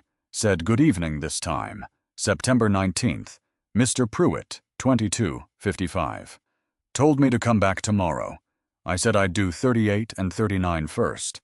He said fine, 9 nights. And Everett didn't need the reports in the car, because he'd stood at a printer on a Monday night reading that column until the numbers went into him. March 14th. June 2, September 19, 9 for 9. Every single after-hours authorization in 11 quarters had a man in a composition book standing in the room where it was made. Mr. Achebe. Desmond. Desmond. Everett's voice wasn't working properly. Do you understand what these are? They're my notebooks. They're the whole thing. Desmond Achebe looked out at the loading dock and the gray coming up over the buildings across Corliss Street. You know what he said to me, he said. September. The one where he told me to come back tomorrow. What? He looked right at me for about 2 seconds, and then he went back to the screen. Desmond turned the coffee cup around in his hands. That's it. That's the whole thing. He looked at me and decided I wasn't a person who could see anything. He handed the notebook back. Take 'em, he said. All 14, and put my name on it. Desmond, if this goes badly, I could lose a job I've had for 26 years where I make $19 an hour and nobody knows my name. He stood up, knees ping, and picked up his coffee for the first time. Mr. Doyle, I've been invisible in that building since before your daughter was born. Might as well be invisible somewhere useful. So this is what Everett built at a kitchen table over 8 days on a laptop, with a fan that screamed Column 1, the transfer. Amount date subsidiary. Column 2, the system timestamp. Column 3, the entry from a composition book photographed in a custodian's handwriting. 9 perfect intersections. And then a 4th column, which was the one that broke it open, and which he only found because Hattie Marsh asked a question that nobody with a finance degree would have thought to ask. She'd been looking at the Meridian Support Services line for about 10 minutes. Everett, What does this company do? Nothing. It's a shell. It's a roll-up entity. It exists on paper to consolidate. No honey. She tapped it. What does it do? Where does the money go after it gets there? And Everett opened his mouth to explain why that was the wrong question. And then didn't. Because it took him 4 hours and a public filing database and a coffee. And at the end of the 4 hours, he was looking at a schedule of vendor payments from Meridian Support Services, and the third largest line over 33 months was to a medical billing corporation. And that corporation had one physician of record. Grant Holloway, M.D. Everett sat back in his chair at 11:40 at night in a 2-bedroom apartment on Delacourt, because it wasn't 2 crimes. It had never been 2 crimes. It was 1 crime with a doctor stapled to the side of it. Prewitt hadn't just skimmed 11 quarters. He'd used the same shell to pay the man he'd installed as Rosalind Thayer's physician, and that man had spent 18 months handing a woman escalating anti-inflammatories with no gastric protection and no scope, and telling her it was stress, and telling her to work less, and writing another script. Not to kill her. Nobody had to kill her. Just to keep her tired. Just to keep her too tired to look at the variance reports. And she had finally looked at them on a Monday night at 11:38 p.m., with the folder open on her desk, and gone down on the carpet at 11:40. He called Miles Ashford at midnight. It rang 4 times. "Doyle. Meridian Support Services," Everett said. "Vendor schedule. 3rd line." Silence. Long enough that Everett checked the screen to see if the call had dropped. "I know," Ashford said. "How long?" "Since the 11th. His voice was flat as a table. "I found it looking for something else, and then I closed the laptop and I sat in my car for 2 hours. "Miles. Do you know what he'll do to Dominic's coverage?" "Yes." "Say it. I want somebody else to say it out loud." Everett closed his eyes. "He'll cut it," he said, "within the week. And he'll do it in a way that looks like a routine plan, restructuring, and it'll take you 8 months of appeals, and your son doesn't have 8 months of appeals." The line was quiet. "Thank you," Ashford said. "Everybody else keeps telling me it'll be fine." He came over the next night with a laptop bag and the face of a man walking into water. He put 411 emails on Everett's kitchen table. Then he sat down on a chair that wobbled and put his hands over his face, and stayed like that for a while, and Everett got him a glass of water, and Hattie put a plate of something in front of him, because that's what she does. "There's a message from Prewitt in there," Ashford said from behind his hands. "March of last year. Subject lines blank. What's it say? It says, 'Is our friend keeping her comfortable?'" Nobody at that table said anything for a long moment. 6 words, Ashford said. "That's it. 6 words and no context, and any lawyer in the country could argue it means nothing." "It doesn't have to mean anything," Everett said. "It has to sit next to 9 notebook entries and a vendor schedule. On its own, it's nothing. In the 4th row of a table, it's a confession. The board meeting was called for the 35th day. Not a shareholder meeting.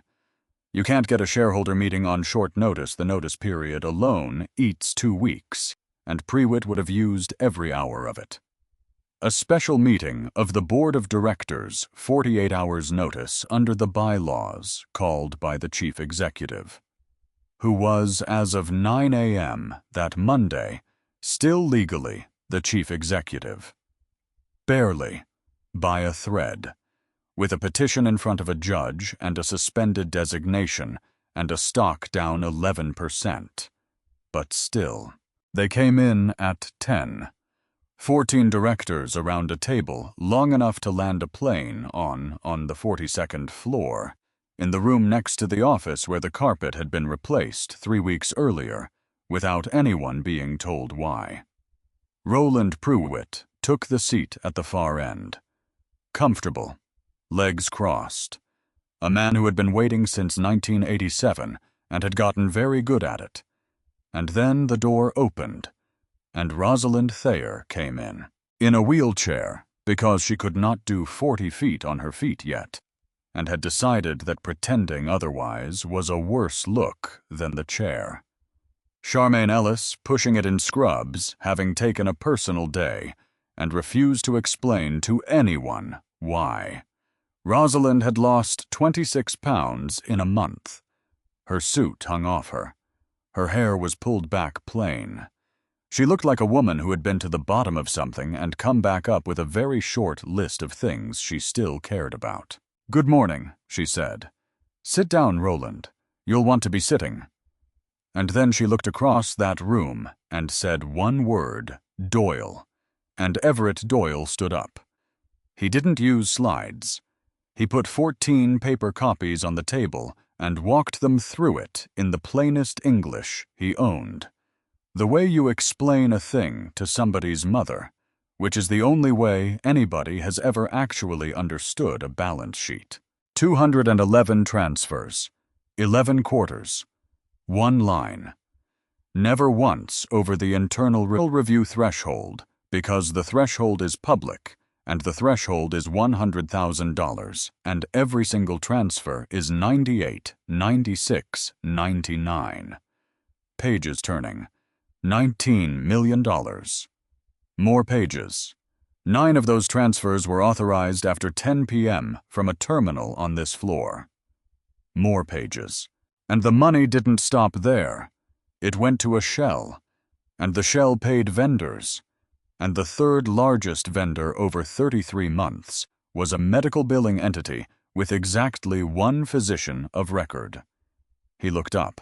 Dr. Grant Holloway, who was recommended to Ms. Thayer at a dinner by Mr. Pruitt, who then paid him out of Ms. Thayer's own company for 18 months, while he prescribed her escalating high-dose anti-inflammatories with no gastric protection and no endoscopy. Somebody at the middle of the table said, "Jesus Christ." "He's under summary suspension by the state board," Everett said, "for attempting to remove a 7-year-old from a public school on a forged letterhead." He set the last page down. "That 7-year-old is my daughter." Pruitt moved first. Of course he did. "This is a theory," he said. "It's an unemployed man's theory from an unemployed man under investigation for exploiting a sedated woman. And I would remind this board that there is a petition currently." "There's a witness," Everett said. There's a witness, Roland." And Everett turned around. "Mr. Achebe." Desmond Achebe stood up in the corner of a boardroom he had vacuumed 900 times. 58 years old. Pressed shirt. A stack of black composition books in both hands, and a tremor in them. He was not going to be able to hide, and he did not try to hide it. He walked to the head of the table. He opened the first book. And in the room where every man present had walked past him for 2 decades without looking up. Desmond. Achebe read out loud in a steady voice. "March 14th, floors 40, 41, 42. In at 10:40 p.m., out at 3:10 a.m. Mr. Pruitt on 42 arrived 11:15, left 1:40. I was in Ms. Thayer's office. The lights were off, but the screens were on." He turned a page. "June 2nd, Mr. Pruitt, 11:50 p.m. Another. September 19th, Mr. Pruitt, 10:55 p.m. He told me to come back tomorrow." He closed the book. "There's 9 of them," Desmond said. 9 nights across 33 months. I can give you all 14 books. I wrote them because in 2003, a man on 41 said I took his watch, and I couldn't prove I was somewhere else, and I promised myself I would never be in that position again." He looked down the table. "I have been in this building for 26 years, he said. "Not one of you has ever asked me anything. The room did not make a sound. 14 directors, 11 of them men, most of them over 60. Every one of them had walked past a man with a floor buffer at 11 at night on their way to their car, and said nothing 10,000 times. And the thing that took Roland Pruitt down was not a forensic accountant. It was $2 composition books kept by a man they had all agreed without ever discussing. It was not a person who could see anything. Miles Ashford put the emails on the table at 10:52. I didn't say much. He said 411 from my own account provided voluntarily. And then he said, and I want it on the record that I withheld them for 20 days, and I want it on the record why. And then a 41-year-old man told a boardroom about his son's therapy, and Roland Pruitt asking, "How's the boy, Miles?" before every vote for 2 years, and he did not get through it cleanly, and nobody in that room made him. The vote came at 11:20. Pruitt recused himself, which fooled nobody and cost him nothing, and 13 directors voted. Removed from every committee, stripped of the compensation and benefits chair, barred from company premises, referred to outside counsel, to the state attorney general, and to the medical board. And a special meeting of shareholders called for the removal vote on the earliest date the notice period allowed. 11-1, 1 abstention. He stood up, straightened his jacket. 63 years old, and still somehow unhurried. At the door, he turned around and looked at Rosalind Thayer in her wheelchair, and said quietly enough that only the near end of the table heard it, "You'd have died in a nicer hospital." And Rosalind Thayer, 26 pounds, down 2 surgeries, in holding the arm of a chair with a hand that still shook, smiled at him. "I'd have died alone," she said, "in a nicer hospital. That was always the part you didn't understand, Roland. It's the alone that kills you." The door closed. And in the quiet after it, Everett was still standing at the head of the table with 14 unopened copies of his own work, and across the room, Hattie Marsh was helping Desmond Akabe put his notebooks back in a canvas grocery bag one at a time, in order the way you handle something that mattered. Maisie's tooth came out on a Tuesday, 6 days before that meeting. That's the actual date he'd remember. Not the board vote. An oral surgeon named Dr. Okonjo, with a waiting room full of fish tanks, and a nurse who gave out stickers shaped like dinosaurs. The abscess had spread to the bone. Another few weeks, Dr. Okonjo said, and they'd have been having a very different conversation.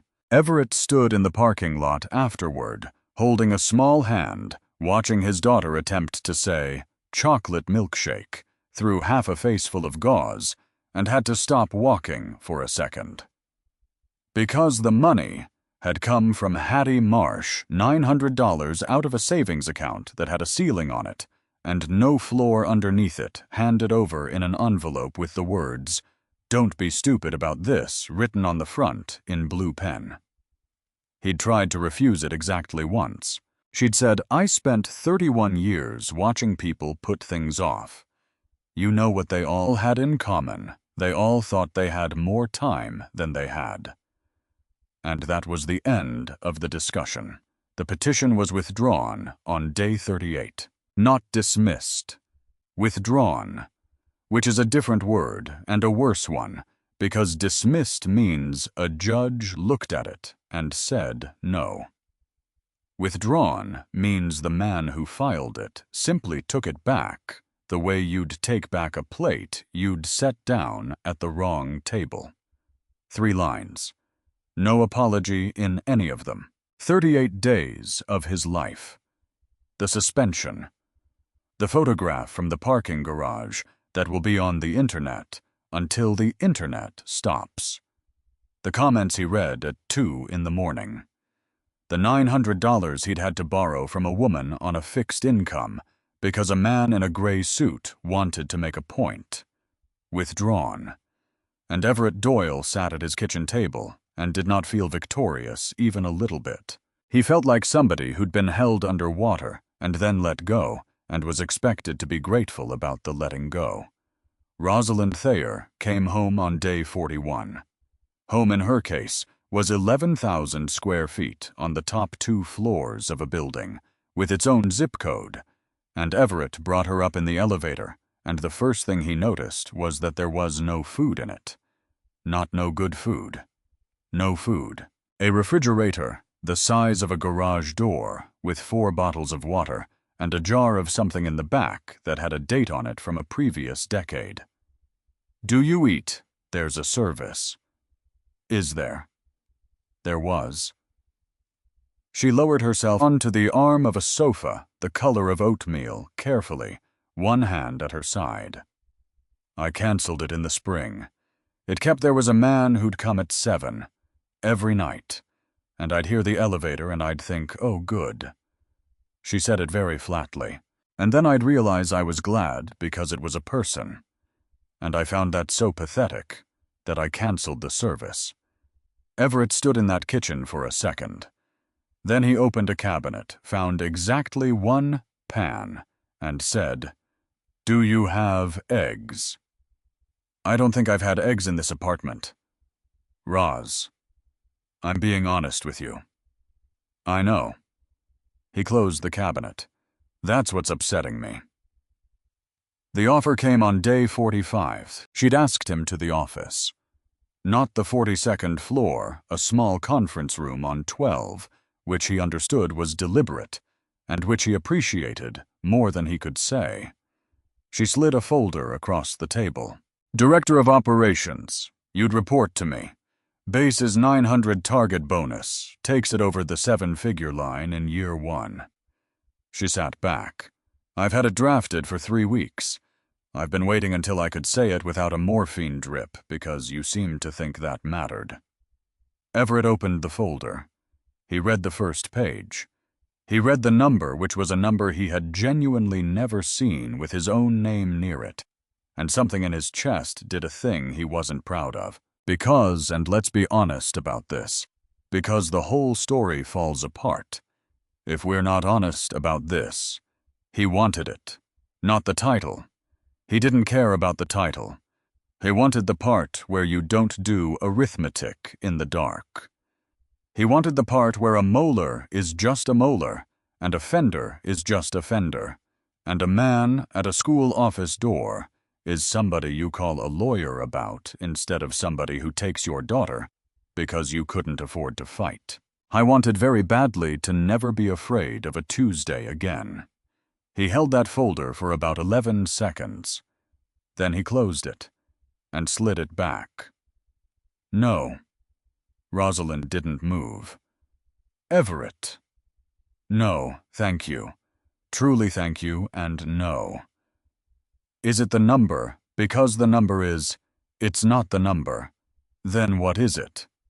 And here's where he had to find the words, and he hadn't prepared any, and what came out badly and honestly, which is usually the same thing. "Because if I take it," he said, "then the whole night changes." She waited. Right now, that night was a guy who heard something and opened a door. That's it. That's the whole thing. And every single person who reads about it gets to think, I might have opened the door too. He tapped the folder. "If I take this, it becomes a story about a guy who opened a door and got paid $1 million. And then nobody's ever going to be sure again. Not the internet, not the board, not..." He stopped. "Not you," he said. "That's absurd." "Maybe. Probably." He rubbed the back of his neck. "But it's my one clean thing, Roz. I have exactly one clean thing, and it's that I did it before I knew who you were." Rosalind Thayer looked at the closed folder for a long moment. "Then what do you want?" "3 things." "Of course there are 3 things." "I made a list," Everett said. "I'm an accountant, Roz. I make lists when I'm nervous. It's a whole condition." He put a piece of paper on the table. Lined, torn out of a legal pad, handwritten. She picked it up. 1. Full medical and dental for every hourly employee at Thayer Meridian. Not a discount plan, not a wellness stipend. Actual coverage first dollar, including dependents. Dental especially. Rosalind read it twice. Dental especially, she said.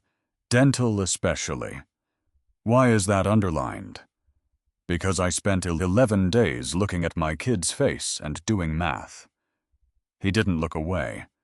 And there are 4,000 hourly people in this company, and I promise you at least 100 of them are doing that math right now. Today. This afternoon. She put the paper down and pressed 2 fingers against her eyes. Nobody's ever put that in front of me, she said. I know. In 20 years, Everett, not one person in a room with me has ever, I know. 2.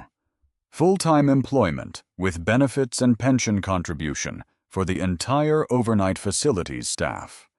Currently contracted through a third-party vendor at $19 an hour with no benefits.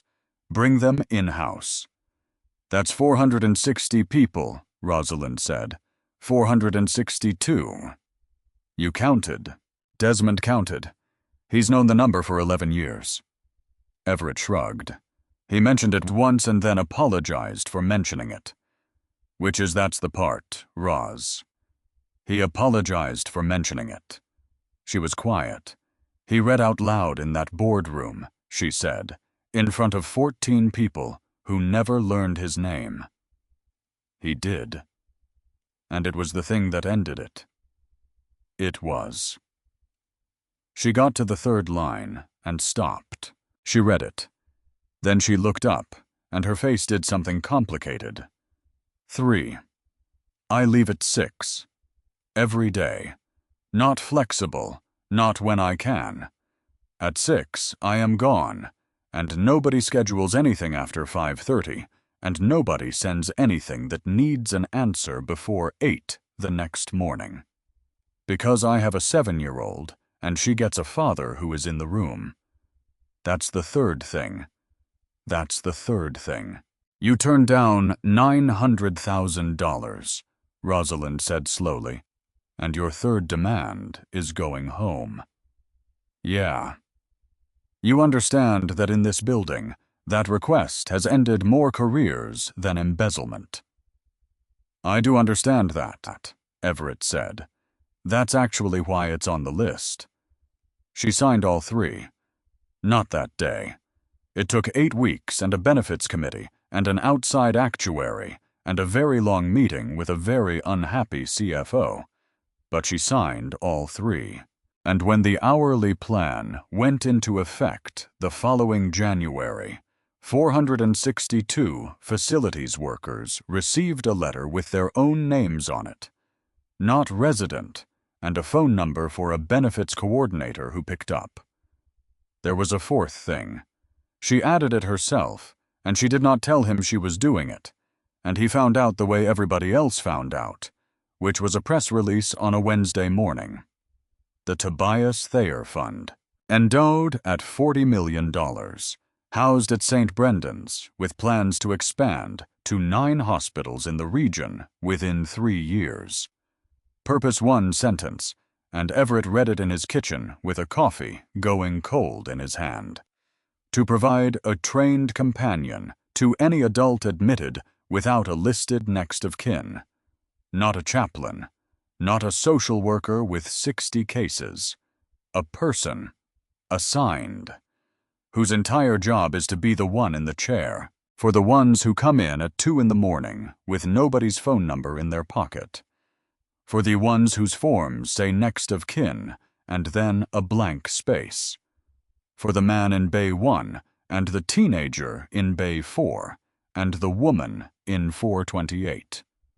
For a 21-year-old who was awake for 4 hours and asked for his sister. She offered the directorship to Hattie Marsh in a hospital cafeteria over a tuna sandwich because Hattie refused to come to the office and said she'd meet her somewhere with normal chairs. Hattie said no 3 times. I'm 68. I'm aware. I've been out of that building for 7 years. Everything's electronic now. I don't know your systems. I don't know your... I watch a child on Tuesdays, Ms. Thayer. That's what I do. Rosalind.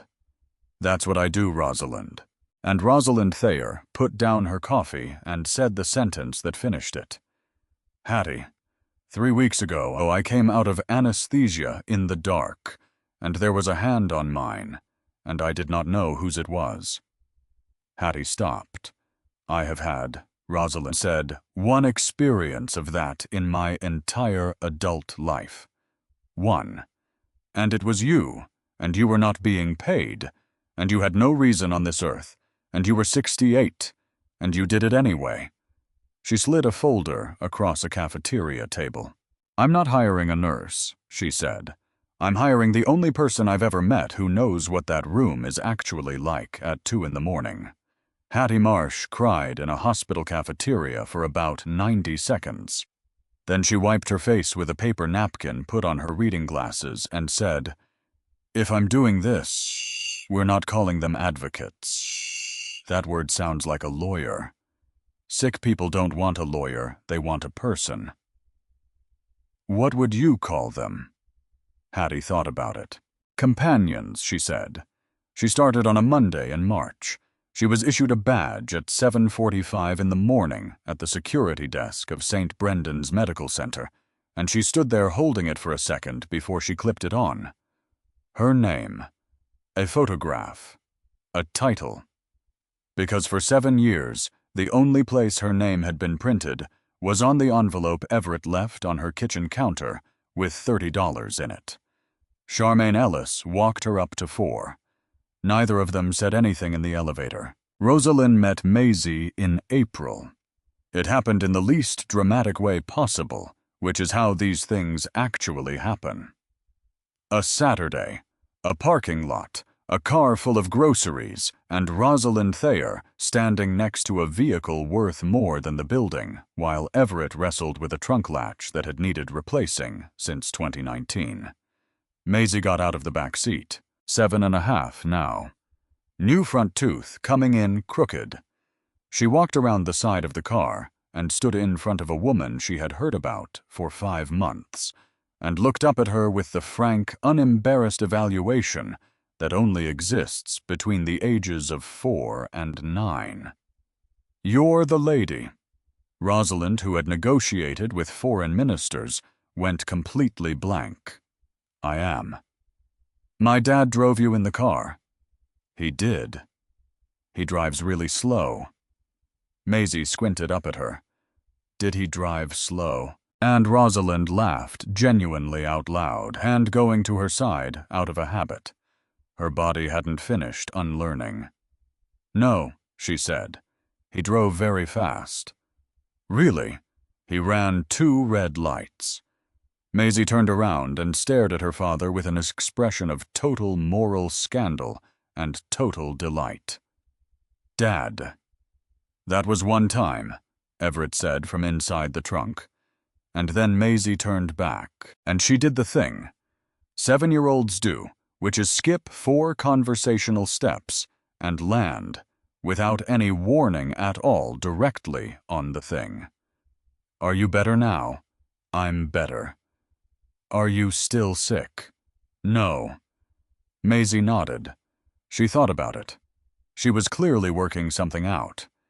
And then she said, Does somebody come get you? Rosalind Thayer stood very still in a grocery store parking lot on a Saturday in April. What do you mean, sweetheart? When you're at the hospital. Maisie shrugged like this was obvious. Somebody has to come get you. Or you have to sit there. And that was it.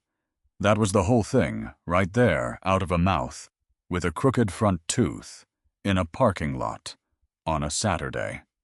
42 years old, 9,000 employees, 4 continents, 20 years of building a fortress out of money so that she would never again have to be the person who didn't come. And a child had put the entire thing into 8 words, without even slowing down. Rosalind crouched slowly, one hand on the car door, because she still had to be careful about crouching until she was eye level with a 7-year-old. "Somebody comes now," she said. "Who?" Rosalind Thayer looked past her. At a man in a windbreaker half inside a trunk arguing with a latch. At a 68-year-old woman coming out of the store with a bag of oranges, because it was always oranges, because she'd been buying oranges for people since 1988. "Them," she said. 2 years later, there's a photograph in a drawer. Not on the wall. In the drawer of a desk on the 42nd floor in the top left, where Rosalind Thayer keeps the 3 things she actually looks at. It's badly composed. Somebody's thumb is in the corner. There's a man in a pressed shirt holding a canvas grocery bag with 14 composition books in it, because he wouldn't donate them, and he wouldn't leave them home either. There's a woman with a laminated badge that says Companion Program Director, standing like she's not sure she's allowed to be in the shot. There's a man in a windbreaker mid-sentence, hands up, obviously explaining something nobody asked about. He still drives the Civic. He got the fender fixed and never touched the upholstery. And if you ask him, he'll say it wasn't worth the money. And that's true. And it's also not the reason. He leaves at 6. Every day. 6. There are people at Thayer Meridian who find this deeply irritating, and there are more people who quietly started doing it too. And there's a whole floor now where the lights go off before 7, which used to be a firing offense, and is now just Tuesday. And there's a little girl asleep in a plastic chair in a hospital lobby. Sideways, one arm around a rabbit, missing an eye out, cold, at 9 p.m., at the fund's first anniversary, because it had run 40 minutes long, and nobody had the heart to wake her. So here's what I'd ask you. Not tonight. Whenever. Is there somebody who'd have nobody? Somebody down the hall. Somebody whose name you know and whose number you don't. Somebody who used to be very good at something and then turned 60 and the phone just stopped. Call her. Not because something's wrong. Because that's the whole point. Because the call that matters is the one you make when nothing's wrong at all. Because in the end, nobody counts what you had. They count who came.